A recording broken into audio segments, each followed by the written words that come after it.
5 minute ആയില്ല. അല്ല ഞാൻ കുറെ സംസാരിച്ച തോന്നുന്നുണ്ട്. തെറ്റല്ലേ?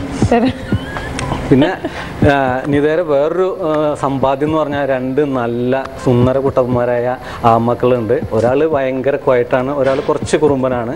നോർമലി അങ്ങനെ തന്നെ വരിക. ശരിക്കും ഒരാൾ സൈലൻ്റ് ആണെങ്കിൽ ബാലൻസ് ചെയ്യാനായിട്ട് ഒരു കുറുമ്പൻ വേണം. അപ്പോൾ നല്ല സുന്ദര കുട്ടപ്പന്മാരെ 2 ആളുണ്ട്. പിന്നെ ഒരു ബിസിനസ് വുമണാണ്. ഒരു ബീനാക്കണ്ണന്മാർക്ക് ആവാനുള്ള ഒരു സാധ്യത ഞാൻ കാണുന്നുണ്ട്.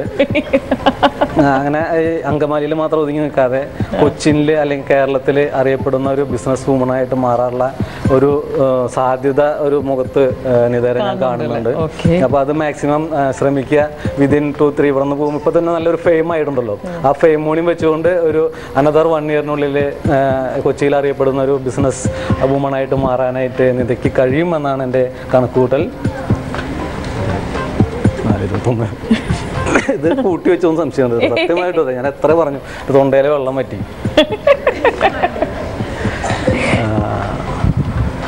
പിന്നെ വെറുതെ അല്ല ഭാര്യ കോൺടെസ്റ്റിലെ ഒരു വളരെ നല്ല കണ്ടസ്റ്റൻ്റാണ്.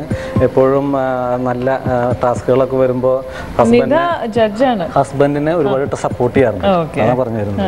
ഹോട്ട് സീറ്റിലിരുന്ന് ഹസ്ബൻഡിനെ സപ്പോർട്ട് ചെയ്യുന്ന വൈഫ്മാരിൽ മുൻപന്തിയിൽ നിൽക്കുന്നത് നിധിയാണ്. സംഗീത പിന്നിലാണെന്നാണ് എൻ്റെ വിശ്വാസം. Thank you. Very good.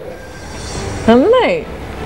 Vinod ഭയങ്കര ഫസ്റ്റ് റൗണ്ടിനെല്ലാം ഭയങ്കര ഇംപ്രൂവ്മെന്റ് ഉണ്ട് കേട്ടോ വിനോദ്. നേരത്തെ പറഞ്ഞിരുന്നത് പതുക്കെ പതുക്കെ ഓരോരോ സ്റ്റേജിൽ കടന്നു വരുന്നു. അപ്പോ മാർക്ക് എത്രയാ കൊടുക്കുന്നത് ഇതൊക്കെ?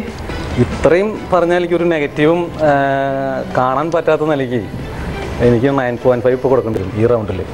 റൗണ്ടിൽ ഞാൻ പറഞ്ഞില്ലേ വേണമെങ്കിൽ കുറയ്ക്കാം. സോറി, പക്ഷേ ഇത് എന്റെ കുസൃതി റൗണ്ട് ആണ്.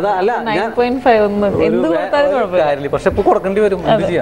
എന്തായാലും 85 points was a good mark. Thank you. Thank you. വീണ്ടും കാണാം മലബാർ ഗോൾഡ് വെറുതെ അല്ല ഭാര്യ. Little than keep on watching Malabar gold വെറുതെ അല്ല ഭാര്യ. Good night. നമ്മൾ ഇത്ര സമയമൊന്നും ഷോപ്പിംഗ് എടുക്കാറില്ല. സാരി ഒരെണ്ണം എടുക്കാന്ന് ഓർത്ത് വന്നതാണ്.